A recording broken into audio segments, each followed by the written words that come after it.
how was that transition, being drafted 30th overall 2000 draft? Tennessee Titans just coming into their own. Titans were AFC champions and lost by like a yard pretty much against the Rams, the greatest show on turf. But talk about how tough the transition was to break into a Super Bowl squad. You know what? It was pretty tough, man. Regardless of how much talent I had, I still had to wait 2 years because Jeff Fisher is one of those coaches that believes if it's not broke, don't fix it. They had the same defense coming in.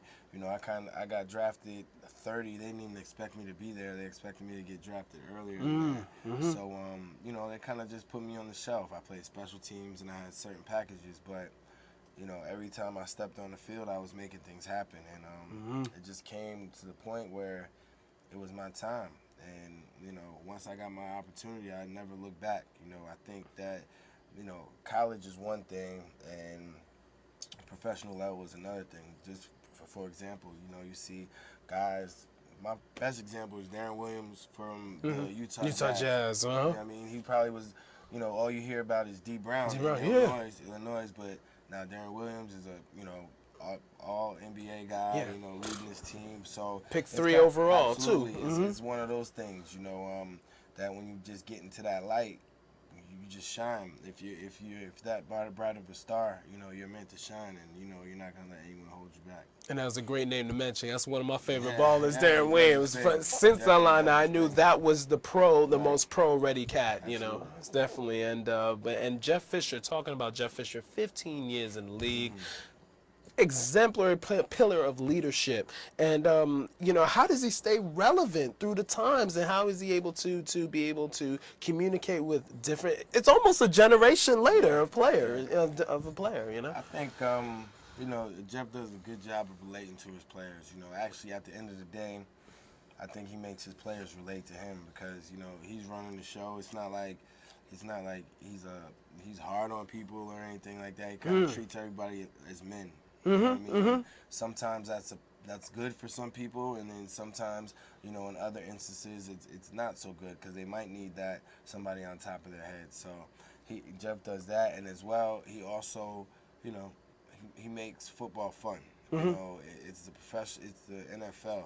It's supposed to be fun. It was fun when you started when you were 12, and it's still fun when you're 22, 28, 30. That's right. He makes it fun, and he makes you want to play. He makes it exciting, and he was a former player himself. That's right, with the Bears. With the Bears under Mike Ditka, so he understands what it's like. He understands how long the season is, as well as what it takes to have a great team. It'll be great for you guys, for both you and him, to get that Super Bowl ring. Absolutely. It's the last year of my contract. I don't know if it's my last year with Tennessee, but if it is, my goal was to get that extra yard that they missed back in the day. So we gotta get it now. That's right. And I wonder, you've made just one Pro Bowl. How asinine is that? Like, I know it's asinine to me. Like, what is up with that? Man, you know what? It's crazy. Like, I lead in fan voting. I've led the team, led the league in tackles. Led the league in innocent. You know what I'm saying? I don't know. It comes down to I don't know. I stopped worrying about it. I know I play in a small market. We don't get that many national televised games. Right. So I think a lot of things go into it. I think it's all politics. You know what I mean? And at the end of the day, as long as I'm going out there and representing the name on the back of my jersey the way that I can, then that's what it is. And I don't slight myself or anyone in this league.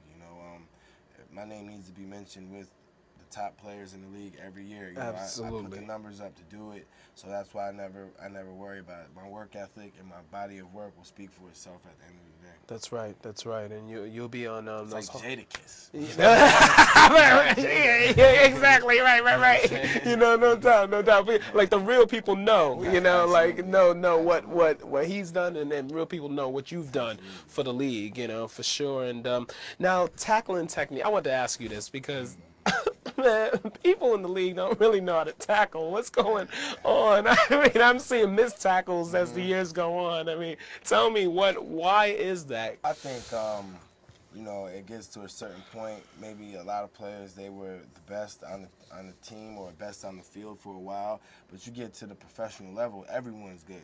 You know, everyone's good. So you got to bring your A game every week. And as far as tackling, like, I don't know. Me, I'm a seek and destroy type person. Like, I don't worry about how I'm going to get him down. I just worry about getting to the ball. And once I get to the ball, everything will take care of itself. Getting that leverage, too. Absolutely. You know, have a wide wingspan. I'm 6'3", and I play linebacker. You know what I mean?